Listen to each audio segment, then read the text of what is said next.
नमस्कार, म जगदीश खरेल। केपी ओली नेतृत्वको सरकारको 1 वर्ष कार्यकाल पूरा भएको छ। यो सँगै विभिन्न खाले समीक्षाहरू आएका छन्। सरकारले विकास र समृद्धिको आधारशिला हामीले तयार गरेका छौँ र अब परिणामहरू अबका वर्षहरूमा दिँदै जानेछौँ भनेर सरकारले दाबी गरेको छ। प्रतिपक्षले शासकीय क्षमता नै सरकारमा भएन, सरकार अयोग्य साबित भयो। विकास र समृद्धिको नाराहरू जुन रूपमा सरकारले लगाएको थियो त्यो अनुरूप सरकारको 1 वर्षीय कार्यकाल निराशाजनक रह्यो भनेर प्रमुख प्रतिपक्षी दल नेपाली कांग्रेसले आलोचना गरिरहेको छ। समग्रमा सरकारको कार्यशैली, कार्यक्षमता अथवा 1 वर्षको मूल्याङ्कन हेर्ने हो भनेदेखि धेरै तवरबाट चाहिँ औसत कार्यकाल भनेर यो 1 वर्षलाई समीक्षा गरिएको छ। 20% समय अवधि सकिएको छ यदि केपी ओली नेतृत्वको सरकारको कार्यकाललाई 5 वर्ष मान्ने हो भने। र सँगसँगै अर्को पनि समीक्षा गर्नुपर्छ जस्तो लाग्छ कि त्यसो भए प्रमुख प्रतिपक्षको रूपमा नेपाली कांग्रेसको चाहिँ प्रमुख प्रतिपक्षको 1 वर्षको कार्यकाल कस्तो रह्यो त? आज यो विषयमा पनि हामी कुराकानी गर्नेछौँ। आजको हट सिटमा नेपाली कांग्रेसका प्रवक्ता विश्वप्रकाश शर्मा हुनुहुन्छ। स्वागत छ तपाईँलाई। धन्यवाद जगदीशजी। सन्चै हुनुहुन्छ? सामान्य ठिकठाक छु। बडो जबरजस्त रूपमा सरकारको कार्यशैलीको 1 वर्षको कार्य मूल्याङ्कनको समीक्षाको एकदमै आलोचना गरेर अगाडि बढिराखेको छ नि कांग्रेस अनि त्यसको प्रवक्ता विश्वप्रकाश शर्मा। त्यति साह्रै आलोचना गर्ने खालकै काम गरेको हो र सरकारले?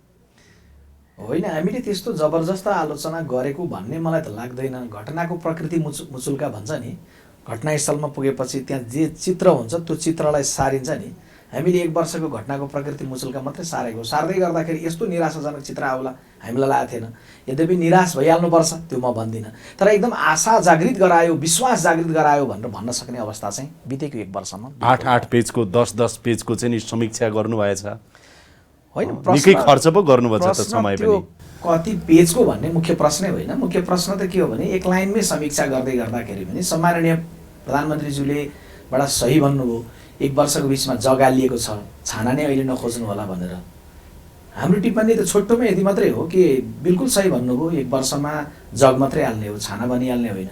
तर जग बन्दै गर्दाखेरि नि बालुवाको जग बन्यो भने छाना खोज्नुको के अर्थ रहला? जे चित्र देख्यौँ हामीले त्यही चित्र प्रस्तुत गऱ्यौँ। कहाँनिर बालुवाको जग देख्नुभयो भन्नुहोस् त? के कुरामा देख्नुभयो?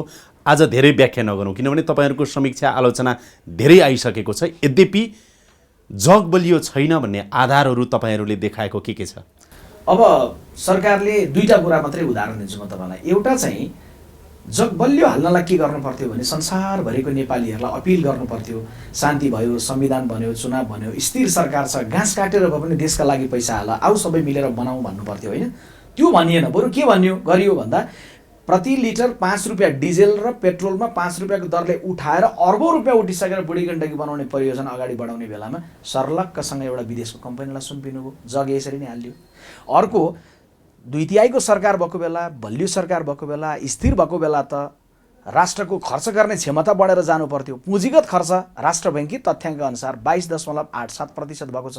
त्यसले के देखियो भन्दा हामी 2/3 भएर बहुमत भएर स्थिर भएर खोइ त हाम्रो खर्च गर्ने क्षमता, खर्च नै गर्न सकेका छैनौँ विकासमा भने भएको छ भनेर देखाएर हुन्छ र 22 रुपियाँको चिज खरिद गरेर ल्याएर 90 रुपियाँको काम गरे किनेको भनेर भन्नु त भएन नि। त्यसकारणले के हो भने यही 2टा पनि काफी छ। अरू नै भन्नुहुन्छ भने तपाईँको 2 खरबभन्दा बढी काङ्ग्रेसको सरकारको सुरुवातको 6 महिनामा व्यापार घाटा जति थियो होला त्योभन्दा अहिलेको सुरुवातको 6 महिनाको तथ्याङ्क जे आछ त्यसमा 2 खरब बढी व्यापार घाटा भएको छ।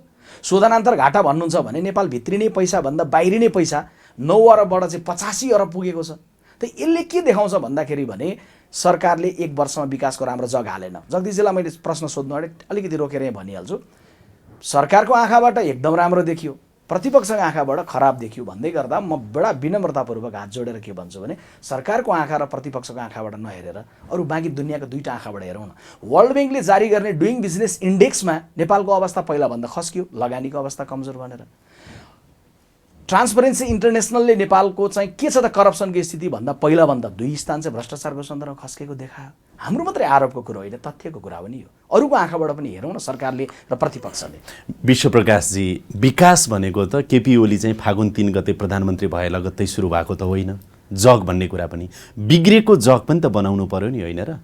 हैन बिग्रिएको बालुवामा भएको जस्तो जग जुन पहिले हामीले 48 पछिको कुरा गर्नुस् न, 48 पछिको कुरा गर्नुस्, जुन जग प्रजातान्त्रिक व्यवस्थाको र विकास र समृद्धिको जुन जग हामीले 48 साल पछाडि बालुवाको जग बनायौँ नि, त्यसलाई बनाउनु पनि त पर्ने थियो नि।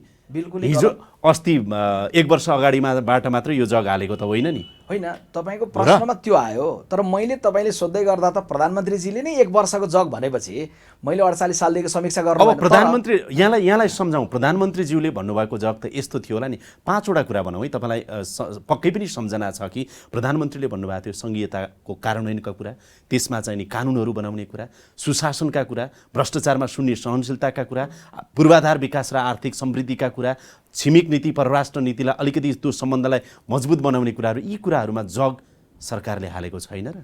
5 वर्षको समयावधि तपाईँ बुढी गण्डकी छोड्नुस् न, अहिले तपाईँले भनेकोमा जान्छु, संघीयतामा जाउँ हैन। संघीयतामा जाउँ। संघीयताको 3टा स्टेप काङ्ग्रेसको पालामा पुरा भयो। संघीयताको घोषणा गिरिजाप्रसाद कोइराला प्रधानमन्त्री भएको बेला, संघीयता सहितको संविधान जारी सुशील कोइराला प्रधानमन्त्री कार्यान्वयनको कुरा म कार्यान्वयन जाँदैछु। संविधान संघीयताको कार्यान्वयनको स्थानीय प्रदेश र केन्द्रको निर्वाचन कसको बेलामा? शेरबहादुर देउवा प्रधानमन्त्री भएको बेलामा। बितेको 1 वर्षमा तपाईँ र मैले संवाद गर्दै गर्दा कुन प्रदेशमा बसेर गफ गर्दैछु भन्दा प्रदेशको नामाकरणसम्म छैन, 3 नम्बर प्रदेश भन्नुपर्ने, राजधानी कहाँ भन्दा टुङ्गो नहुने, तपाईको चाहिँ त्यो कुरा डोरमणि पौडेललाई भनौँ, केपी ओलीलाई अहिले नभनौँ। त्यो केपी ओलीले प्रदेशको नाम किन छुट्याउन सकेनौ भनेर उहाँले भनेन। मैले यहाँलाई विनम्रताका साथ के निवेदन गर्न खोजेको भने सरकार के भन्छ भने हामीले यो भुल्नु हुँदैन कि यति धेरै कानुन बनाउनु पर्ने थियो, कानुन हामीले बनायौँ नि, बनाइरहेका छौँ नि, र फागुन मसान्तभित्रमा कानुनहरू बनिसक्छन्। त्यो जरुरी थिएन। जग बसाउने भनेको संघीयता कार्यान्वयनको जग बसाउने भनेको पहिला त नीति चाहियो नि सर, होइन र? त्यसो भए तपाईँलाई मैले यसो भन्छु, तपाईँले पहिला मलाई पुरा उत्तर भन्न दिनुहोस्। मुख्यमन्त्रीजीले एउटै स्वरमा के भन्नुभयो भने सबै शक्ति केन्द्रीकृत गर्ने मनोविज्ञानले गर्दा यो अवस्था आयो भन्नुभयो। मुख्यमन्त्रीजीले भनेको अथवा प्रदेश सरकारले भनेको कुरो सिडिओले सुन्ने कि नसुन्ने भन्दा सिडिओ कार्यालयको छाया जस्तो गरेर बनाउने प्रयत्न भएको छ कि छैन? बितेको 1 वर्षको बिचमा संघीयतालाई शासन पायौँ, आसन पायौँ, शासन पाएनौँ, कसले भन्नुभयो? मुख्यमन्त्रीहरूले भन्नुभयो। बजेट पर्याप्त दिइएको छैन, कर्मचारी समायोजनको प्रक्रिया अगाडि बढाइएको छैन, उनीहरूले नामाकरण र राजधानी टुङ्ग्याउनलाई गाह्रो भएको छ भने त्यसमा केन्द्रीय सरकारको सहजीकरण चाहिन्छ नि, गर्ने प्रदेश सभाले हो, निश्चय नै हो। तर प्रधानमन्त्रीज्यूले गएर 2-2 घण्टा लामो भाषण चाहिँ गएर प्रदेश सभामा दिनुभयो। बाबा केवल 2-2 घण्टा उहाँले छलफल मात्रै गरेर त्यो प्रदेशको समस्याको गार्जेनसिप त गरिदिन सक्नुहुन्छ नि?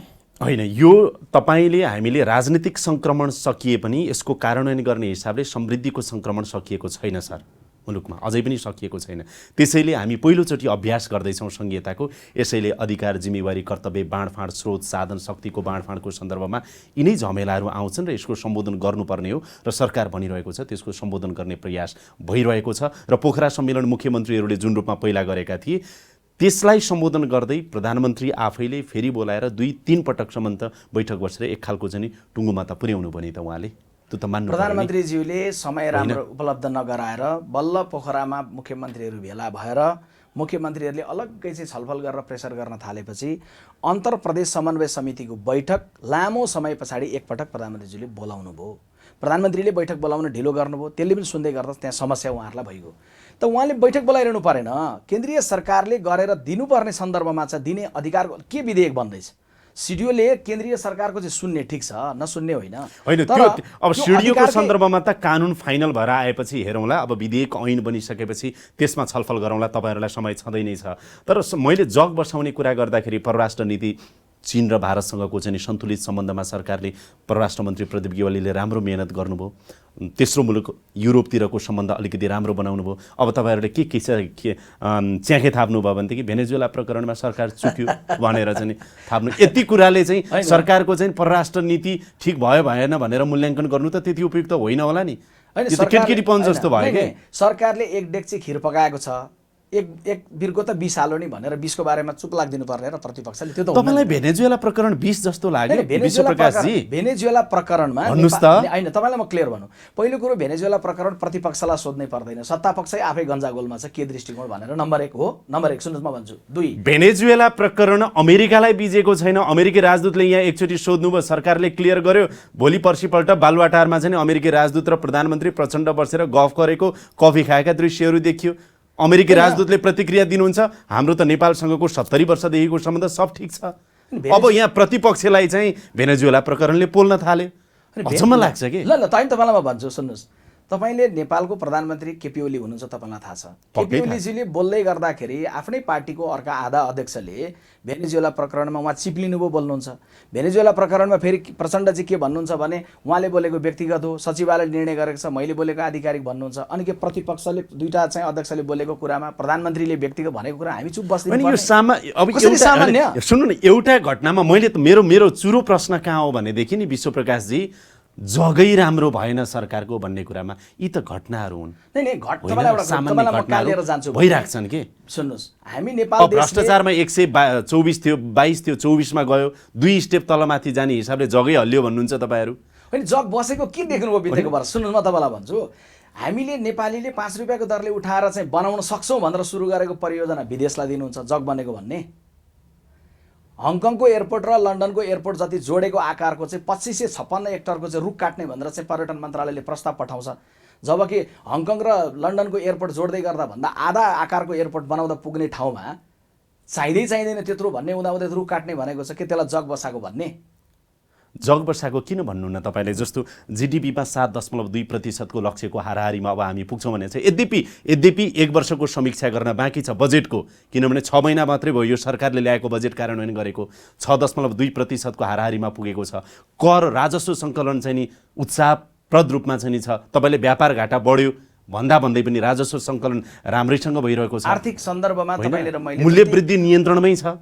बोरको तुलनामा हेर्नुहोस् त मूल्य वृद्धि नियन्त्रणमा छैन। मूल्य वृद्धि नियन्त्रणमा छ भनेर तपाईँले बजार भाउको सन्दर्भमा चाहिँ गहिरोसँग तथ्य नहेरी भन्नुभयो भने मैले केही भन्नु छैन। तपाईँलाई अरू यसमा म लान्न। अहिले 4.3% को हाराहारीमा छ मूल्य वृद्धि। अनि पहिलाको अघिल्लो सरकारको बेलाको 6 महिना र अहिलेको 6 महिनाको बिचको तथ्याङ्कमा फरक छैन। 0.6%ले पहिलाको सरकारको सुरुवातको बेलामा भन्दा बढेको छ। तपाईँलाई अर्थतन्त्रको समग्रमा नलाएर एउटा ठाउँ मात्र लान्छु म। स्थानीय चुनावको बेलामा नेप्से परिसूचक 1700 पुगेको थियो। काङ्ग्रेसको सरकार भएर छोड्ने बेलामा 1520 थियो। 1380 हुँदै अहिले यो सरकारको, तपाईँ सुन्नु न, यो सरकारले 1 वर्ष पुरा गरेका दिन नेप्से परिसूचक 1120 आयो। अर्थतन्त्रको नम्स मानिने, पल्स मानिने ठाउँ कहाँ हो थाहा पाउने भन्दा सेयर मार्केट पनि हो। त्यो गिरेर ओह्रालो गइरहेछ। मलाई अस्तिको दिन एउटा साथीले के भन्नु भने पानी जहाजको कार्यालय उद्घाटन भएको छ यार, काङ्ग्रेसले देख्दैन भने बाबा पानी जहाजको कार्यालय। त्यसकै भोलिपल्ट गएर एउटा मिडियाको साथीले हेर्दै गर्दा अघिल्लो दिन पानी जहाजको कार्यालय उद्घाटन गरिएको बोर्ड उल्टो बनाएर टाँगेको छ। पानी जहाजको कार्यालयमा ताला लागेको छ। कार्यालयको प्रमुख को हो भन्दा छैन। यसरी देखाउने कस्मेटिक खालको कुरा गर्नु भएन कि। गर्नु के पर्यो भने सकिने विषयहरू जे छन् तिनलाई सम्पादन। सामाजिक सुरक्षाको चाहिँ नि त उहाँहरूले चाहिँ नि कार्यक्रम ल्याउनु भएको छ। प्रधानमन्त्री रोजगार कार्यक्रम ल्याउनु भएको छ। ठीक छ, त्यसलाई हामीले किन विरोध गरेका छौँ त? हेर्नुस् त कति राम्रा कार्यक्रमहरू छन्। कार्यक्रम ल्याउँदै गर्दाखेरि केवल 4 अरब रुपियाँ पैसा छुट्याएर अनि त्यो कार्यक्रम लिएर आएको कति समय भयो? त्यसले अहिले कागजी कर्मलाई पनि राम्रोसँग उहाँहरूले बढाउनु भएको छैन। नबढाउनु त्यसमा हामीले कहाँ राखेका छौँ आपत्ति? प्रधानमन्त्री रोजगार कार्यक्रम हामीले स्वागतै गरेका छौँ, शुभकामना दिएका छौँ। तर हरेक वर्ष 4 लाख मान्छे के भन्दा रोजगार बजारमा आउँछन्। तर उहाँहरूले टार्गेट गर्दै गर्दा यसरी भन्न खोज्नु भएको छ कि सबैको हातमा भइहाल्छ भनेर, तर पैसा छुट्याउनु भएको छ शीतल मिठाई पनि नपुग्ने गरी। त्यसकारण के गर्नु भएन सरकारले भने हाम्रो राष्ट्रको ढुकुटीको क्षमतालाई पनि अभिवृद्धि गर्ने, अनि त्यो क्षमता बमोजिमको सानो सानो सपनामा पखाए हामी 5 वर्ष लाग्यो है, हामीले यति मात्रै गऱ्यौँ ल। प्रदेश 1 को मुख्यमन्त्रीजीले, जगदीशजी र प्रदेश गण्डकी प्रदेशको मुख्यमन्त्रीजीले आफ्नो 1 वर्ष समीक्षा राख्दा के भन्नुभयो थाहा छ? त्यही कुरो मात्रै प्रधानमन्त्रीजीले ग्रहण गरेको छ। उहाँले के भन्नु भने हामीले 1 वर्षमा पर्याप्त कर्म गर्न सकेनौँ, यसलाई रियलाइज गर्दै हामी नयाँ तरिकाले जान्छौँ उहाँहरूले भन्नुभयो। अब प्रधानमन्त्रीजीले के गर्नुभयो भन्दा आत्मालोचनाबाट सुरु गर्नु भएन। उहाँले के गर्नुभयो भने प्रतिपक्षीको आलोचनाबाट सुरु गर्नुभयो। त्यसमा पनि स्वागतै छ। हामीले उहाँलाई समीक्षा गर्दै गर्दा आलोचनाबाट गरेनौँ। 1 वर्ष पुरा गर्नुभएकोमा बधाई छ। आगामी वर्षमा राम्रो बाटोसँग भेटेर जानु शुभकामना छ। 1 वर्षमा तपाईँहरू यहाँ चुक्नुभयो, हामी यो बताउन चाहन्छौँ है। प्रतिपक्षले गर्ने त्यही हो, हामीले त्यो गऱ्यौँ। यो 8-10 पेजको चाहिँ जुन अस्ति समीक्षा गर्नु पनि सरकारको, यो समीक्षामा मेरो चाहिँ अपेक्षा सायद जनताको पनि थियो होला, काङ्ग्रेसले पनि आत्मआलोचना चाहिँ गरेको भए हुन्थ्यो। हामी प्रतिपक्ष भएर रचनात्मक प्रतिपक्ष, सशक्त प्रतिपक्ष चाहिँ हुन सकेनौँ है भन्ने, त्यो आयो कि आएन? सही भन्नुभयो। बितेको 1 वर्षमा नेपाली काङ्ग्रेस पार्टीले 6 चोटि उपत्यका बन्द, 7 चोटि नेपाल बन्द, रत्नबारको रेलिङ र टेलिफोनका क्याबिनेटहरू थुप्रै भत्कायो, गाडीहरू 28 वटा जलायो। यो खालको समाचार आउँदा प्रतिपक्ष बलियो देखिनु पर्थ्यो भने माफ गर्नु होला। त्यस्तो खालको माफ गर्नु होला विश्वप्रकाशजी, रचनात्मक प्रतिपक्षको परिभाषा त्यो र तपाईले प्रश्न गर्नु भएको थियो जगदीशजी, म उत्तर दिँदैछु। त्यो खालको प्रतिपक्ष देखिँदै गर्दा रचनात्मक हुँदैन थियो, तपाईँ मान्नु होइन त? हो, राइट। त्यसो भए रचनात्मक भने के हो भन्दा अहिले हामीले जे गरिरहेछौँ नि, यो चाहिँ रचनात्मक हो। किनभने संसदमा माघ 11 गते जगदीशजी बहुमतले नै निर्णय गर्ने हो, शासन बहुमतले नै गर्ने हो। तर बहुमतको बलमा एकजना सत्याग्रहीलाई चाहिँ गरेको सम्झौता तोडेर आएर विवेक कुल्चेर अगाडि बढ्दै गर्दा काङ्ग्रेसले शालीन ढङ्गले प्रतिरोध गर्यो। भनिदिनुहोस् त कतिवटा कुर्सी तोडियो माघ 11 गते, कतिवटा रोस्टन भाँचियो? मैले प्रश्नको उत्तर 1 मिनट पनि लगाएको छैन, तपाईँ प्रश्नमै जानुहोस्। रचनात्मक प्रतिपक्षको भूमिका फेरि तपाईँ रेलिङ तोड्नेमै हो भनेर जगदीशले सोध्छ कि नै, भनेर सोध्छ कि अगाडि नै भनेको होइन। त्यसरी अनुमान नगर्नुहोस् न सर। सोध्छ कि होइन, अब अहिलेको समयमा आएर पनि रचनात्मक प्रतिपक्षको भूमिका भनेको कांग्रेसले अहिले निर्वाह गरिरहेको भूमिका साँच्चीकै रचनात्मक छ। ल एउटा उदाहरण तपाईँलाई दिन्छु है त। साउन महिनामा नेपाली काङ्ग्रेस पार्टीले शालीन ढङ्गले संसद अवरोध नगरेको भए जुन चिकित्सा शिक्षाको प्रतिस्थापन विधेयक पास हुन्थ्यो नि, त्यहाँ 3टा महत्त्वपूर्ण कुरा छुट्थ्यो। एक, काङ्ग्रेसको सरकारले ल्याएको अध्यादेशमा के थियो भन्दाखेरि भने चिकित्सा शिक्षाको मेडिकल यो स्नातक तह अर्थात् MBBS पढ्ने विद्यार्थीलाई 75% छात्रवृत्तिको व्यवस्था काङ्ग्रेसको सरकारले अध्यादेशमा ल्याएको थियो, कम्युनिस्ट सरकारले हटाएको थियो। म त्यसमा आउँछु, त्यसमा आउनै बाँकी छ। मेरो एउटा प्रश्न चाहिँ अगाडि सोधौँ। त्यस पछाडि तपाईँको काङ्ग्रेसको सरकारले अब एउटा विश्वविद्यालयले 5वटालाई भन्दा बढी सम्बोधन नदिने भनेको थियो, त्यो पनि हटाएको थियो। काठमाडौँ भ्यालीमा पुग्यो 10 वर्ष नखोल्ने भन्ने कुरा ल्याएको थियो, त्यो पनि हटाएको थियो। काङ्ग्रेसले शालीन ढङ्गले संसदमा रचनात्मक विरोध गर्यो। डाक्टर केसी जुम्लामा अनसन बस्नुभएको थियो, देशभरि प्रदर्शनहरू भएका थिए। यी सबैको कारणले के भयो भन्दा सरकार त्यसलाई स्वीकार्न र परिवर्तन गर्न बाध्य हो नि त। रचनात्मक प्रतिपक्षले गर्ने त्यही त हो नि जगदीशजी। अब भनौँ है, यो सरकार बहुमतको अनि सदन चाहिँ अल्पमतको भन्यो भने ठिकै हुन्छ? गलत हुन्छ। ठिक चाहिँ के हुन्छ? ठिक चाहिँ संसदमा बहुमत भएको दलले विवेक पुऱ्याएर निर्णय गरेर जिम्मेवार ढङ्गले अगाडि बढ्नुपर्छ। हो र प्रतिपक्षको भूमिका केही हुँदैन? अल्पमतको भूमिका प्रतिपक्षले तपाईँको चाहिँ जहिले पनि सरकारले राम्रो कुरो गर्दै गर्दा समर्थन गर्ने। तपाईँ जान्नुहुन्छ संसदीय व्यवस्थाको इतिहासमा बहुमतको सरकारले नीति तथा कार्यक्रम ल्याउँदै गर्दा केवल एउटा घटना भएको छ कि प्रतिपक्षले मौन ढङ्गले समर्थन गरेको छ। कहिले तपाईँलाई स्मरण छँदै होला पक्कै, अस्तिको पाला। यस हैन, के हो त्यो? त्यसको अर्थ के हो? नेपाली काङ्ग्रेस पार्टीले भर्खर आएको सरकार छ, बहुमत छ, 2/3 छ, उसले ल्याएको नीति तथा कार्यक्रममा हामी एकदम ठुलो स्वर गरेर हुन्न भन्दैनौँ भनेर चुपचाप बस्यो। के रचनात्मक प्रतिपक्ष त्यो होइन? जनताले विश्वास गरेर उनलाई दिएका छन्, हामीले के भन्दा होइन मान्दैनौँ भनेर भन्दा पनि त हुन्थ्यो। बजेट चाहिँ राम्रै रहेछ सरकारको, त्यसो भए त्यो बजेट होइन, त्यो नीति तथा कार्यक्रम। नीति तथा कार्यक्रम राम्रै होइन, रहेछ। राम्रो र नराम्रोको कुरो भएन। कुरो के हो भन्दा उहाँहरूलाई नराम्रो भएपछि त फेरि यहाँ रचनात्मक प्रतिपक्षको भूमिका फेयर भएन सर। यदि नीति तथा कार्यक्रम नराम्रो छ भने तपाईँ 1 जना आउनुहोस्, 2 जना आउनुहोस्, 100 जना आउनुहोस्, त्यसको विरोध गर्नुपर्छ। तपाईँलाई मैले फेरि लिएर जान्छु त्यही। तपाईँले के खोज्दै हुनुहुन्थ्यो भन्दा रचनात्मक प्रतिपक्ष खोज्दै हुनुहुन्थ्यो होइन? रचनात्मक प्रतिपक्षले बोल्दाखेरि भनेन भन्ने त होइन नि त। हामीले तिम्रो कमजोरी यहाँ छ भन्दै भनेनौँ, बोल्दैनौँ, चुप लागेर मुखमा पट्टी बाँधेर बस्यौँ त होइन नि त।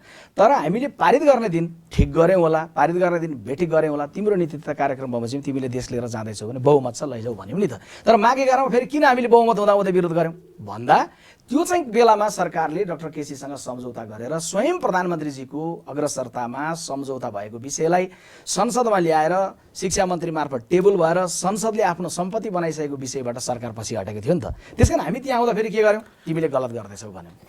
अब त्यसो भए विश्वप्रकाशजी रचनात्मक प्रतिपक्ष तपाईँ कसरी हुनुभयो? मलाई फेरि अलिक बुझाइदिनुहोस् है, आज अलिक बुझाइदिनुहोस् कि निर्मला पन्तको बलात्कार पछिको हत्याको छानबिन गर्ने सन्दर्भमा तपाईँको दबावले के काम गर्यो? पर्खिनुहोस् है, के काम गर्यो? वाइट बडी प्रकरणमा तपाईँको दबावले के काम गर्यो? गोविन्द केसी प्रकरणमा तपाईँको दबावले के काम गर्यो? सुशासन आदि इत्यादि, विकास समृद्धि, यी जे भनिराख्नु भएको छ नि, जे आरोप सरकारलाई अहिले लगाइराख्नु भएको छ नि, तपाईँले चाहिँ के गर्नुभयो र रिजल्ट दिन सक्नुभयो कि सक्नु भएन? DP कोइरालाको नामको अस्पताललाई चाहिँ नि तपाईँको माग अनुसार बनाउने बाहेक? होइन, हाम्रो माग अनुसार बनाउने होइन त्यो। तपाईँले पनि क्लियर गर्नु। गिरिजाप्रसाद कोइराला र सुशील कोइरालाको नामको अस्पताल चाहिँ उहाँहरूको नाममा अस्पताल हुनुपर्छ भनेर हाम्रो कुनै माग होइन। उहाँहरूको नाममा अस्पताल जुन थियो त्यसलाई उनीहरूले चाहिँ त्यो सरकारले के गरेको थियो भने सङ्घमा नराखेर बाहिर राखेर त्यसलाई अलिकति त्यो त पुरा भयो। पुरा भयो, त्यो हाम्रो कुनै मागै थिएन। त्यो ठुलो भयो, जुलुस भयो। खैर मान्छे कति आए तपाईँहरूको यो जुलुसहरूमा? विभिन्न जिल्लाभरका कार्यक्रमहरूमा मान्छे कति थिए? त्यो फेरि फरक विश्लेषण छ। मान्छे व्यापक थिए, देशव्यापी भएको प्रदर्शन। अहिले क्यामेराले अलिअलि देखेकै थियो। क्यामेराले देख्दै गर्दाखेरि अब गनेरै तपाईँले हेरेको विश्वप्रकाश गएको चितवनको सभा मात्रै 8-10 भन्दा बढीको सङ्ख्या थियो। तपाईँलाई भिडियो उपलब्ध गराउँला।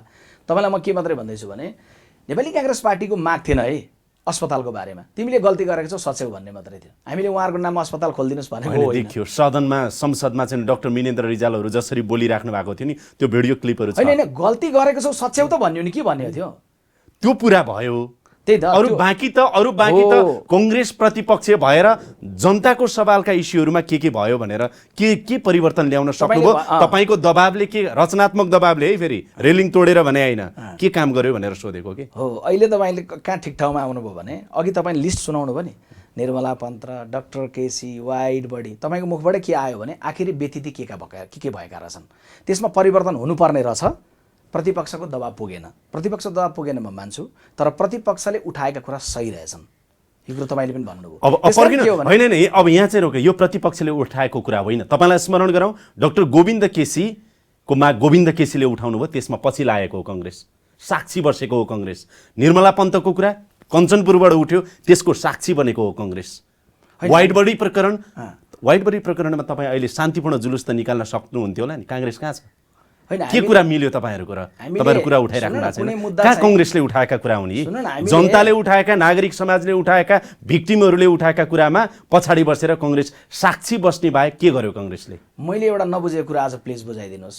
समाजमा रहेका जीवन्त मुद्दा बोक्ने हो कि त्यो मुद्दामा चाहिँ आवाज नउठाउन र आफै मुद्दा क्रिएट गर्ने? निर्मला पन्त जस्तै घटना कहीँ घटाएर अनि बोक्ने हो र? होइन नि त। त्यो घटना भइसकेपछि बोल्ने कि नबोल्ने? एउटा जिम्मेवार प्रतिपक्षी दलले एउटी छोरीको बलात्कारपछि हत्या भएको छ, त्यसकारणले त्यही परिवार मात्रै बोल्छ भनेर छोडिदिने हो र? होइन नि त। प्रतिपक्षले बोल्ने हो नि। निर्दोष मान्छेलाई म त घरमा गएर चाहिँ जगदीशजी निर्मला पन्तको घरमा मात्रै होइन, तपाईँको मारिएको सनी खुनाको घरमा मात्रै होइन, विशाल चौधरी नाम गरेको बालकको घरमा पनि पुगेर आएँ, जसलाई पछिल्लो समय हामीले दोषी भेटिसक्यौँ, कोही झन्डा उडाउन नआउनु होला भनेर एकजना उप प्रधानमन्त्रीजी, मैले नाम बिर्सेँ, उहाँले बोल्दा भन्नुभएको थियो। त्यो बालक 18 वर्षको बालक चाहिँ त्यो घटना हुनुभन्दा 2 दिन अगाडिदेखि कुखुरा चोरीको अभियोगमा कहाँ रहेछ भन्दा चाहिँ कञ्चनपुरकै प्रहरी चौकीमा रहेछ। अब त्यो खालको घटना त्यो बालकमाथि हुँदै गर्दा अब हामी नबोल्ने? परिणाम आएन भनेर सरकारतिर सोध्नुहोस् न, सरकारलाई सोध्नुहोस् कि किन भेटिएन निर्मला पन्तको। होइन, सरकारलाई त सोध्यौँ, तपाईँले समीक्षा गर्नुभयो, जनस्तरबाट समीक्षा भयो, जनता अहिले पनि असन्तुष्ट छन् कि सरकारलाई आरोप त छँदै नै छ नि। सरकार यो म भनिरहेको छैन, फेरि एउटा गलत चाहिँ नि कुरा नसोच्नु होला कि सरकार चाहिँ बडो ठिक गरिरहेछ, प्रतिपक्ष चाहिँ नि गलत गरिरहेछ, होइन। सरकारले त जे गर्नु पर्थ्यो गरेन भनेर जनगुनासो छ, प्रतिपक्षले यत्रो आलोचना गरिरहेको छ, मिडियाबाट यति धेरै आलोचना सरकारको चाहिँ भइरहेको छ, तर त्यहाँनिर प्रतिपक्षको चाहिँ भूमिका हुँदैन, उसको जिम्मेवारी हुँदैन। होइन, प्रतिपक्ष चाहिँ अहिलेको देशको समृद्धिको, सङ्घीयताको, लोकतन्त्रको यात्राको एउटा सहयात्री हो। ड्राइभिङ सिटमा जो गुरुजीहरू हुनुहुन्छ, गुरुजीहरूलाई छेउमा बस्नेले गाडी दुर्घटना हुन आँट्यो यसो गर्नुहोस् भनेर भन्ने कर्म हो। गएर भित्तामा ठोकियो अनि त्यसपछि प्रतिपक्षले गाडी चाहिँ ठोकिएको कुरामा के गर्यो भनेर तपाईँको भन्न पाउने पनि अधिकार हो। तर प्रतिपक्षले जिम्मेवार ढङ्गले तपाईँसँग बहुमत छ, बहुमत मात्रै होइन 2/3 छ, तर किन अपराधी भेटिरहनु भएको छैन? किन तपाईँकै निर्वाचन क्षेत्रमा प्रधानमन्त्रीजी 2टाको हत्या भयो? अहिले भर्खर एकजना सानी बालिकाको तपाईँको बलात्कार पछाडि, सामूहिक बलात्कारपछि जलाइएको दृश्य जनकपुरमा आयो। यस्तो घटना हुँदै गर्दा अब घटना भइसकेपछि त्यसलाई त बोल्नु, हामीले त प्रतिपक्षले त भन्नु पऱ्यो नि, राज्यलाई सतर्क गराउनु पऱ्यो नि। तपाईँहरूलाई भन्न नै प्रतिपक्ष उसै पनि तपाईँहरूलाई आरोप लाग्छ कि असाध्यै कमजोर प्रतिपक्ष भयो, यो यति गलेको छ कि प्रतिपक्षमा पुगेपछि यसरी गल्यो कि कांग्रेस 9 महिना त एकअर्काको आरोप प्रत्यारोपमै बितायो पार्टीभित्रै, त्यसपछि पनि त्यो थला परेको अवस्थाबाट चाहिँ कांग्रेस उठ्नै सकेको छैन, बोल्न सक्ने अवस्थामै छैन, अलिअलि समीक्षा गर्न बाहेक भनेर मैले नम्र आरोप लगाएँ भने। तपाईलाई कस्तो प्रतिपक्ष हेर्न मन छ जगदीशजी? पत्रकार सम्मेलन गरेर यसो गर उसो गर, तिमीले भए यो भन्, समीक्षकको कमी छ र यो देशमा? समीक्षा गर्नको लागि मात्रै, आलोचना गर्नको लागि मात्रै हामीले संसदमा प्रतिपक्ष पठाएका हेरौँ, अथवा प्रमुख प्रतिपक्षी दल नेपाली कांग्रेसलाई त्यही अनुसारका जनता, शुभचिन्तक र कार्यकर्ताले भोट हालेका पक्कै होइनन्। पक्कै पनि यस्तो प्रतिपक्ष सायद जनताले खोजेको होला, तपाईँलाई पनि जनताले हेर्दै हुनुहुन्छ, सायद हामीलाई पनि हेर्दै हुनुहुन्छ कि सरकारले गलत गर्यो भने जनदबाव सृजना गरेर त्यो सरकारको गल्तीलाई सच्याउन बाध्य बनाउने प्रतिपक्ष खोजेको, जुन नेपाली कांग्रेसमा यो 1 वर्षको बीचमा भएन। प्रतिपक्षीले आफै निर्णय गर्दैन, प्रतिपक्षीले तपाईँले भने जस्तै आवाज उठाउँछ, दबाब दिन्छ। अहिले प्रतिपक्षीको सफलता कहाँनिर भइरहेको छ हाम्रो प्रयत्न भन्दाखेरि भने सरकारले गलत गरिरहेको छ भन्ने कुरा त नागरिक स्तरमा जनमत सिर्जना गर्न त मिडियाले पनि तपाईँले पनि भूमिका गरिरहनु भएको छ। यो अन्तर्वार्ता मार्फत तपाईँले सरकारको विरुद्धमा तपाईँ होइन, प्रतिपक्षको समर्थन या विरुद्धमा पनि तपाईँ होइन, तपाईँ एउटा चाहिँ प्रोफेसनल पत्रकार हुनुहुन्छ। तर प्रोफेसनल पत्रकारले राख्दै गर्दाखेरि पनि आखिर चित्र त के आइरहेको छ? मिडिया जति पनि कांग्रेस भएन कि? अनि मिडिया जति भएन भन्ने कुरा होइन, मिडियाले के सेल गर्दैछ? तपाईँले कांग्रेसले उठाइरहेछ निरन्तर यो मुद्दा र तपाईँ लगिरहनु भएको छ। मिडियाले सायदै मिडियाले कांग्रेसले भन्दा पनि कांग्रेसले नागरिक समाजबाट जति कुराहरू र जति घटनाबाट उठिरहेछन् नि, यो मिडियालाई सशक्तिकरण गर्ने कुनै कालखण्डमा कांग्रेसको ठुलो कर्म थियो नि। आज त्यो राज्यकोमा प्रतिपक्षी मात्रै नभएर मिडिया आफैमा पनि एउटा प्रतिपक्षी भएर गरिरहेछ नि। मिडियालाई म सलाम गर्छु, सेल्युट गर्छु, तपाईँ जस्ता सबै साथीहरूलाई जसले विवेकपूर्ण ढङ्गले चाहिँ कुराहरूलाई ल्याउने प्रयत्न गर्नुहुन्छ। तर जति खोज्नुहुन्छ नि तपाईँ सुन्दर कुराहरू भन्दा यो 1 वर्षको बिचमा भत्किएको कुरा झन् बढी देख्नुहुन्छ नि, यो दुःखद छ। हाम्रो कामना के होइन भने हेर्नुहोस्, त्यो भिडियो विज्ञप्ति 9 मिनेटको जारी गर्दा नि मैले अन्तिममा भने 1 वर्षमा कुहिरेको काग जस्तो बन्यो होला, तर तपाईँहरूले बाटो भेट्नुहोस्, तर तपाईँहरूले नेतृत्व गर्नुहोस्, शुभकामना छ। उहाँहरूले आलोचनाबाट सुरु गर्नुभयो, हामीले बधाईबाट 1 वर्ष पुरा गरेर बधाईबाट सुरु गऱ्यौँ। उहाँहरूले आलोचनाबाट 1 वर्षको कुरो टुङ्ग्याउनु भयो, हामीले अबको वर्ष राम्रोसँग हिँड्न शुभकामना छ भन्यौँ। संसदमा त्यसरी सहयोग गऱ्यौँ, फरकमा चाहिँ शालीन ढङ्गले राख्यौँ, कुनै बन्दहरू नगरिकन हामीले सहयोग गरेका छैनौँ प्रतिपक्षले। त्यसैले प्रतिपक्षले अहिले जे गरिरहेको छ यो कुरामा शालीनतामा आक्रामकता अलि बढाउने हो। यसको अर्थ हामीले नेपाल बन्द गर्न सक्दैनौँ भन्ने हो र एक अपिल इमेज टेलिभिजनबाट भन्दैछु, कांग्रेसले एक अपिल गर्यो भने मुलुक ठप्प हुन सक्छ। दुःख कसले पाउँछ? 1 महिना अगाडि पनि कांग्रेसको एकजना नेताबाट अब हेर्नुस् तहल्का मचिन्छ भनेर चाहिँ नि एउटा स्पिच आएको थियो युवा नेताबाटै, जो संसदमा प्रतिनिधित्व पनि गर्नुहुन्छ। संसदमा पनि हाम्रा साथीहरूले बोलिरहनु भएको छ, बाहिर पनि बोलिरहेछौँ। तहल्का मचेको त देखियो। नागरिक तहबाट चाहिँ होइन, तपाईँको तथ्याङ्कहरूले नै बताइरहनु सरकारको चरित्र चित्र गति मति आदि इत्यादि नागरिक तहमा बुझाइरहेको छ। तपाईँ बारम्बार विश्वजी बारम्बार तथ्याङ्कको कुरा गर्नुहुन्छ कि कांग्रेसको पालामा कुन चाहिँ तपाईँलाई अहिलेसम्म याद छ 35% भन्दा उता बढी विकास खर्च भएको याद छ, जबकि जेठको नकुर्नुहोस् है, जेठमा यसले पनि यो सरकारले नि 70-80% पुर्याउँछ। तपाईको पहिलो चौमासिक अथवा 5 महिना 6 महिनाको अवधिमा 35% भन्दा बढी विकास खर्च भएको अहिलेसम्म कुनै सरकारको डाटा तपाईँ भन्न सक्नुहुन्छ? तपाईँलाई म एउटा उदाहरण सानो भन्छु, लामो कुरा गर्दिनँ। जुन बेलामा कांग्रेसको सरकारले विकास बजेट खर्च गर्दै गर्दा गाउँमा गोली चलिरहेको थियो होला, बन्दुक चलिरहेको ध्वंस भइरहेको थियो होला, त्यही बेला जस्तै तुलना गर्ने? के का लागि 2 तिहाई? त्यसो भए किन शान्ति के का लागि ल्याएको? हामीले विकास खर्च गर्न सकियोस्, लगानी गर्दा भित्र्याउन सकियोस् भनेर होइन र? अनि हामी पहिला 62-63 पछि त त्यो अवस्था थिएन त सर। 62-63 पछि त गणतन्त्र आएकै 10-12 वर्ष भइसक्यो। 62-63 पछि पनि तपाईलाई बन्दुक चले त अहिले? बन्दुक चलेन। 62-63 पछि पनि यो देशको समय केमा गयो? सुन्नु न त, तपाईँ पुरै कम्प्लिट गर्नु न त, भन्नुस् प्लिज। 62-63 पछि पनि तपाईँ हाम्रो सबै बहसको ध्यान कहाँ गयो भने संविधानको कुरामा गयो होला, के कुरामा गयो होला? हाम्रो टोटल ध्यान केमा गयो भने स्थिर सरकार ल्याउने ठाउँसम्म गयो होइन? स्थिर सरकार कम्युनिस्ट पार्टीको हातमा आयो। राम्रो हो नि त, उहाँहरूलाई त शुभकामना दिएको छौँ त हामीले। हामी हार्यौँ त, हामी बाहिर छौँ त, हुन सकेन अनि प्रतिपक्षले गरेन, प्रतिपक्षको दोष भन्नुहुन्न उहाँहरूले।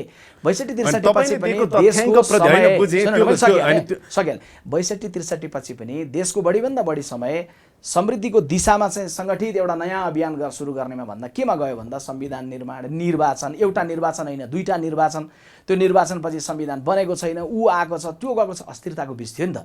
अहिले त तपाईँको चाहिँ 2074 सालको फागुन 3 गतेपछि त देशमा स्थिर सरकार, स्थिर मात्रै होइन 2 तिहाईको सरकार छ नि त। संहिताको अभ्यास त पहिलो पटक गर्दैछौँ नि त, सङ्घ छ, प्रदेश छ, स्थानीय झन् सजिलो होइन? कति कानुनहरू पर्खिनुहोस् न, स्थानीय तह र प्रदेशले भनेको तपाईँले सुन्नु भएन र? कानुन नभएको कारणले हामीलाई काम गर्न अप्ठ्यारो पर्यो, बाँध्यो कानुनले। कानुन बनाउनु पर्ने थियो।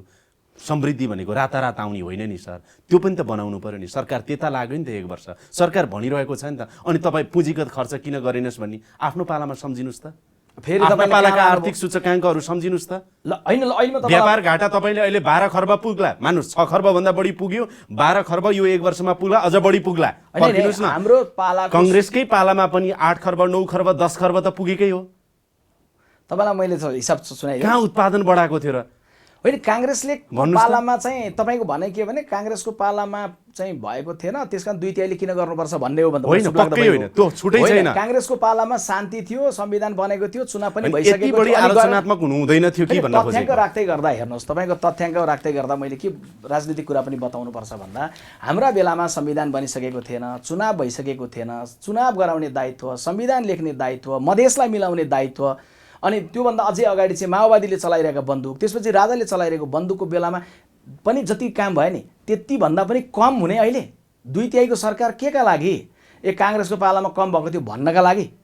गीत उहाँहरू लेख्नुहुन्छ, शब्द उहाँहरू चाहिँ भरिसके पछाडि सङ्गीत उहाँहरू गर्नुहुन्छ, अनि स्वर पनि भर्नुहुन्छ, अनि नृत्य गर्ने बेलामा राम्रोसँग ननाचेपछि अनि जनताले प्रश्न गरेपछि, नागरिकले प्रश्न गरेपछि कांग्रेसतिर दोष लगाउने गीत गाउने बेलामा तपाईँको चाहिँ स्विजरल्यान्डको गीत गाउने नाच्ने बेला उत्तर कोरियाको शैलीले नाचेपछि आर्थिक सूचकाङ्क यस्तै हुन्छ नि त। मेरो विनम्र भनाइ मात्रै के हो जगदीशजी भने राजनीति आफ्नो ठाउँमा छ, हाम्रा प्रतिस्पर्धाहरू आफ्नो ठाउँमा छन्, तितो नमिठो आफ्नो ठाउँमा छन्।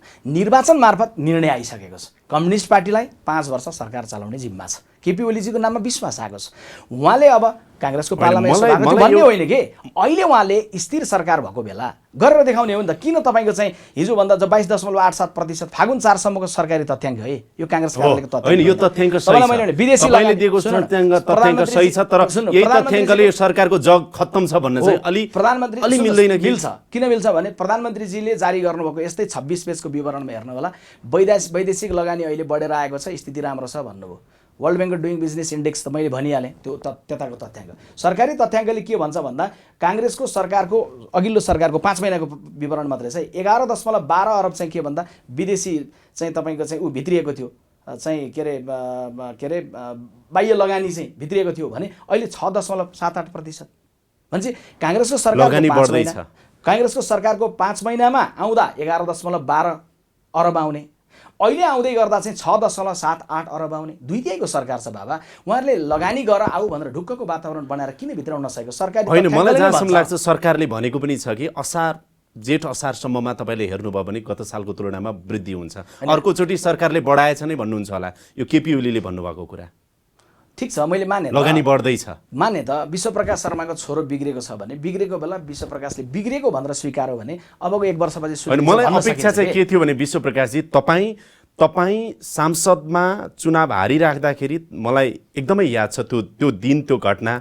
तपाईँले बडो सुरेन्द्र कार्की, राम कार्की र तपाईँ सँगै बसेर हामी एकअर्कालाई माला लगाइदिनेछौँ हार्नेले जित्नेलाई भन्नुभयो। त्यो हार्दिकता तपाईँले देखाउनु भएको थियो, भनेको पनि भन्नु पनि भएको थियो र गर्नु पनि भयो कि बडो मुस्कुराएर होइन। अनि कम्तीमा अब प्रमुख प्रतिपक्षी दल नेपाली कङ्ग्रेसमा तपाईँहरू जस्तो नेता आइसके पछाडि सरकारको आलोचना त गर्नै पर्छ नराम्रो कामको लागि, तर कतिपय राम्रा आधारशिलाहरू पनि तयार भएकोलाई एप्रिसिएट पनि गर्नु पर्यो। जस्तै एउटै मात्रै मान्नुहोस् न, चीनसँगको पारवहन सम्झौता जुन भएको छ यो त राम्रो छ, राम्रो भएको छ, त्यसलाई नराम्रो हामीले भनेकै छैन। त्यति कुरा कतै पनि बोलिदिनु भएन नि तपाईँले। कतै बोलिदिएको भए सरकार तिमीले ओहो विश्वप्रकाशको मुखमा पनि त सकारात्मक सोच अझै बाँकी रहेछ त सरकार, होइन? पारवहन सम्झौता गर्यो, कस्तो राम्रो काम गर्यो, होइन? काङ्ग्रेस पार्टीले संसदमा नीति तथा कार्यक्रम आउँदै गर्दा नै मौन रूपमा समर्थन गरेको हो नि, त्योभन्दा अर्को शालीन ढङ्गको कुरो के होला त? काङ्ग्रेस पार्टीभित्र विश्वप्रकाश जस्ता चाहिँ भनिएका युवा है, म एकदम युवा भनेर दावा गर्दिनँ, म युवा होइन, वन्स अपन अ टाइम म पनि युवा थिएँ भन्न मिल्छ, होइन? युवा उमेरले मात्रै हुँदैन, ठिक छ, स्पिरिट उमेरले मात्रै हुँदैन, बाँचुन्जेलसम्म पुग्दा पनि युवा जोस राखौँला भन्ने छँदैछ, होइन? तर मैले भने के भने हामी चाहिँ कहीँ न कहीँ पार्टीको निर्णय प्रक्रियामा थोरै बहुत प्रभाव राख्ने भनिएका युवाहरू छौँ नि त हामी। तर किन हाम्रो चाहिँ प्रस्तुति चाहिँ विनम्रै ढङ्गको छ संसदमा? किन विनम्रै ढङ्गको छ प्रस्तुति सडकमा? किन एउटा मात्रै गाडी तोडिँदै गर्दा पनि गलत गर्यो तिमीहरू भनेर हामी बोल्छौँ? किन हाम्रो पार्टी पाकाले नै हाँक्नु भएको होला, तर किन हामी युवाले चाहिँ जाउँ एकदम चाहिँ अब चाहिँ ध्वंस भिड्ने भनेर भनिदिरहेको छैनौँ भन्दा त्यो शालीनता किन जरुरी छ भने जगदीशजी यो देशले धेरै द्वन्द्व भोगिसक्यो। त्यो द्वन्द्वबाट निरूपण भएर हामी एउटा ठाउँमा आएका छौँ, एउटा स्थिर सरकार बनेको छ। त्यो सरकारले खुरुखुरु काम गरिदियोस्, प्रतिपक्षतिर प्रश्न गरेर नबसोस्, समय बर्बाद नगरोस्, देशलाई रियलाइजेसन भन्नु पनि आत्मसात गर्ने, रियलाइजेसन गर्ने कुरा प्रतिपक्षको चाहिँ हुँदैन। सरकारले, म मान्छु सरकारले अघि तपाईँले पटक पटक 2चोटि 3चोटि दोहोऱ्याएर भन्नुभयो कि हामीले बधाई दिउँ, अन्तिममा शुभकामना पनि दिउँ सरकारलाई र बिचमा आलोचना पनि गऱ्यौँ होला। सरकारले त हाम्रो सुरुमै आलोचनाबाट चाहिँ आफ्नो अभिव्यक्ति सुरु गर्नुभयो, प्रधानमन्त्रीले भन्नुभयो नि, अथवा सरकारले गरेका गल्ती कमजोरी चुनौतीको रियलाइजेसन गरेर अगाडि बढ्दियो भने राम्रो भनेर जुन सदिच्छा राख्नुभयो नि तपाईँले, प्रतिपक्षको भूमिकाको सन्दर्भमा तपाईँलाई के आत्मसात, के रियलाइज त गर्नुभएको होला नि? आज जनतालाई बताइदिनुहोस्, हामीले यति चाहिँ गर्न सकेनौँ भनेर त्यो पनि सुन्न सकिन्छ कि तपाईँबाट? नै बिल्कुल। हामीले मैले अस्ति पत्रकार सम्मेलनमा पनि साथीहरूले पछि प्रश्न सोध्दै गर्दा नि मैले भनेको छु, अघि तपाईँले सोध्दै गर्दाखेरि पनि यो प्रकरणमा चाहिँ भन्दै गर्दा हो भएन, किनभने हामी ड्राइभिङ सिटमा थिएनौँ, उसले गर्ने हो, हामीले त दबाब दिने हो, सुझाव दिने हो। मैले भने हामीले चाहिँ नागरिकले विश्वास गरेर कम्युनिस्ट पार्टीलाई शासन दिएको अवस्था छ, नागरिक पनि उहाँहरूबाट निर्णय गर्न चाहनुहुन्छ। हाम्रो भनाइ के हो भने निर्णय गर्न तपाईँहरूले दिएको छ, सही निर्णय गर्नुहोस्। हामीले चाहिँ त्यो सही निर्णय गराउनलाई एकदमै राम्रो गर्न सक्यौँ भनेर मैले बिल्कुलै भनेको छैन। उहाँहरूले यसरी गलत निर्णयहरू गरिरहनु भएको छ कि त्यो निर्णयलाई करेक्सन गराउने गरी हामीले पर्याप्त दबाब दिन सकेका छैनौँ, किनभने गणितीय रूपमा चाहिँ के भन्दा शासन अन्ततः डेमोक्रेसीको अङ्कगणितले पनि गणितले अर्थ पनि राख्छ। गर्छ। त्यसकारण हाम्रो के हो भने हामीले सक्ने ठाउँसम्म जहाँ गर्ने हो त्यो गरेका छौँ, त्यो पर्याप्त भएको छैन। सरकारलाई दबाब पुगेको छैन। नागरिकबाट बोलिने, मिडियाबाट आउने यी छलफलहरू बहसहरूबाट सरकारले चाहिँ मार्ग प्रशस्त गर्नुपर्छ। कसैले सरकारको गाथगादी ताक्दै छैन। केपी कमरेड सक्ने अवस्थै छैन त हैन, सक्ने अङ्क अघि नै भन्नु अङ्कगणितले अर्थ राख्छ। अब अहिले कहाँ ताक्नु? तपाईको जानकारीको लागि नेपाली कांग्रेस हो, यो कम्युनिस्ट होइन कि सरकार बनेको 3 महिनापछि बहुमतको सरकार गिराइदिन्छु भनेर भाषण गरे जस्तो हामीले गरिरहेका छैनौँ। त्यो सक्ने अवस्थै छैन। हैन, यति कमजोर प्रतिपक्ष छ कि नेपाली कांग्रेस? तपाईको मैले प्रश्नको बल्का बडा बुझिन मैले। सक्ने भएको भए त पर्खिनुस् न, केपी ओलीबाट प्रचण्डलाई छुटाएर पर्खिनुस् न सर। केपी ओलीबाट प्रचण्डलाई छुटाएर प्रधानमन्त्री शेरबहादुर देउवाले बनाएको इतिहास त हाम्रा सामु अस्तिको इतिहास छ।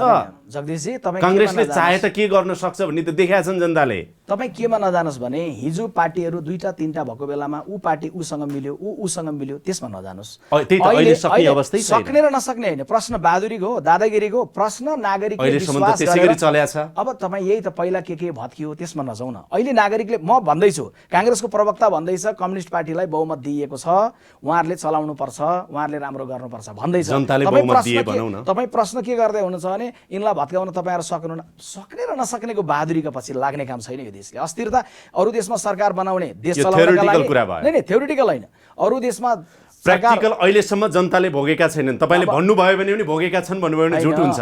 अब तपाईँलाई मैले फेरि भने, हिजो तपाईँको चाहिँ कोही मान्छे दुर्घटनामा पऱ्यो र बैशाखी टेकेर हिँडेको थियो। अब राम्रोसँग 2टा खुट्टा टेकेर हिँड है भनेर भन्दै गर्दा यसले कहाँबाट हिँड्ला र, बैशाखी खोइ भनेर भन्नुहुन्न। हिजो बैशाखी टेकेर हिँडेको अवस्था थियो, त्रिशङ्कु सरकार थियो, कांग्रेसले एमालेसँग मिलेर प्रचण्डलाई रोक्यो होला, कहिले प्रचण्डले एमालेसँग मिलेर हामीलाई रोक्नु भयो होला। त्यो कालखण्ड गयो। त्यो कालखण्डबाट स्थिर सरकार चाहिँ गएको निर्वाचनबाट मुलुकले प्राप्त गर्यो। त्यसकारण सक्ने नसक्ने बहादुरी यस्ता कुराको अर्थ छैन। अर्थ के को छ भन्दा जनताले जसलाई सरकार चलाउन दिएका छन् तिनले जिम्मेवार ढङ्गले चलाउने, जनताले जसलाई प्रतिपक्ष बनाएका छन् उसले शालीन ढङ्गले चाहिँ समर्थन र विरोधको काम गर्ने। कांग्रेसलाई प्रतिपक्ष बन्न पनि अलि नैतिक धरातल अथवा आत्मविश्वास, फेरि पनि नम्र आरोप लगाए, कमजोरै छ भन्ने लाग्छ। किनभने अब त अङ्कगणितले एउटा भूमिका खेलिहाल्यो संसदमा। अर्को, नेपाली कांग्रेस आजको दिन पनि पार्टीको अन्तर्विरोध मिलाउनै, पार्टीभित्रको झमेला, पार्टीभित्रको विवाद, पार्टीभित्रको चाहिँ नि त्यो आफ्नै आन्तरिक समस्या समाधान गर्नै त्यसरी रुमल्लिरहेको छ, जहाँ सफलता प्राप्त गरिरहेको छैन। अब आफैभित्र यति धेरै समस्या छ, यति धेरै भद्रगोल पार्टीभित्र छ, बाहिर यसरी औँला ठड्यौँ 3टा औँला आफैतिर आउँछ। त्यस्तो त भएको छैन नि। होइन, कोही मान्छे बिरामी भयो भने बिरामी भइसकेपछि उसले स्वस्थ हुने कुरामा जाँदै गर्दा, स्वस्थ हुने कुरामा जाँदै गर्दा स्वस्थ भयो भने फेरि त्यस पछाडि पहिला बिरामी थियो भनेर जानुहुन्न। कांग्रेस पार्टीमा विवाद थिएन, कहिले भने मैले अघि पनि भने, गिर्जाउको पालामा विवाद थियो तर शान्ति प्रक्रियामा गयो होला। सुशील कोइरालाको पालामा पनि झगडा थियो आन्तरिक रूपमा तर संविधान निर्माण सक्यो होला। यत्रो दीर्घ रोग त राख्नु भएन नि, यत्रो दीर्घ रूपमा बिरामी भइराख्नु अहिले भएन नि। महासमितिको बैठकले तपाईँले केही गरेको त देख्नुभयो नि, साझा रूपमा दस्तावेज बनायो होला, चारतिर फर्केको नेताहरू एकै ठाउँ आउनुभयो होला। नेपाली कांग्रेस पार्टीले महासमिति भौतिक रूपमा मात्रै, मञ्चमा मात्रै। अस्ति भर्खरै रामचन्द्र पौडेलले भनिसक्नुभयो। त्यति बेला त मैले के सोचेर चाहिँ नि हामी एक छौँ भने, तर अहिले त कांग्रेसभित्रको त फेरि तपाईँले भने जस्तो थप परिमार्जन गर्नुपर्ने, एकताबद्ध हुनुपर्ने, गति बढाउनु पर्ने कुरामा प्रवक्ताको रूपमा त्यो रियलाइजेसन मलाई छ। हामीले गर्नु धेरै छ, सुव्यवस्थित बनाउन धेरै गर्न बाँकी छ। एउटा पाको पार्टीभित्रबाट नवीन ऊर्जा विकसित गरेर कांग्रेसलाई तन्देरी बनाउने अभियान हाम्रो जुन छ त्यो अभियान अहिले जारी छ। तर त्यो गर्दै गर्दा राष्ट्रिय राजनीतिको सन्दर्भमा हाम्रो शालीन भूमिका जिरहेका छौँ, त्यो शालीनतालाई सरकारले कमजोर मान्नुहुन्न। नेपाली कांग्रेस अब सदनमा, सडकमा र पार्टी जीवनमा पनि अब हामी यसरी अगाडि बढ्दैछौँ है। अब हामी कमजोर प्रतिपक्ष रहने छैनौँ र सरकारलाई सच्याउँदै अथवा सरकारलाई साथ दिँदै पनि हामी अगाडि बढ्नेछौँ भनेर अन्तिममा भन्नुपर्यो भने के भन्नुहुन्छ? नेपाली कांग्रेस पार्टीले यो तीनटै सन्दर्भ, संसदको, सडकको र घरेलु जीवनको, यो तीनटै कुराको प्याकेज स्वरूप एउटा राष्ट्रिय अभियानमा अब हामी जाँदैछौँ चाँडै। राष्ट्रिय अभियान पार्टीको केन्द्रले चाँडै नै यसबारेमा आन्तरिक रूपमा विमर्श गर्दैछ र यसपछि केन्द्रीय कार्य समितिले एउटा निश्चित टुङ्गो गर्छ। राष्ट्रिय रूपमा एउटा अभियानमा जाँदै गर्दा संसदको भूमिका पहिलाभन्दा थप व्यवस्थित गरेर जाने, सडकमा आवश्यकता अनुसार सुझाव दबावको कुराहरू गरेर जाने, घरेलु विषयलाई चाहिँ व्यवस्थापन गरेर क्रमशः हार्दिकता, एकता र जागरणलाई अभिवृद्धि गरेर जाने भनेर यो तीनटै कुराको एउटै प्याकेजमा हामी जाँदैछौँ। सुदृढ कांग्रेस, व्यवस्थित कांग्रेस र सशक्त कांग्रेस देख्न पाइन्छ, कांग्रेस कार्यकर्ताहरूले देख्न पाउनेछन्। उही पुरानो दलभित्रबाट नवीन ऊर्जा विकसित गरेर हामी आउनेछौँ। पाको उमेरमा पुगेको कांग्रेसलाई हामी चाँडै नै तन्देरी बनाएर आउनेछौँ। धेरै धेरै धन्यवाद। हस्, धेरै धन्यवाद। यसका साथै अहिलेको लागि यो कार्यक्रम यहीँ बिट मार्ने अनुमति चाहन्छु। कार्यक्रम युनिटका सम्पूर्ण सहकर्मीहरूको साथमा मलाई पनि बिदा दिनुहोस्।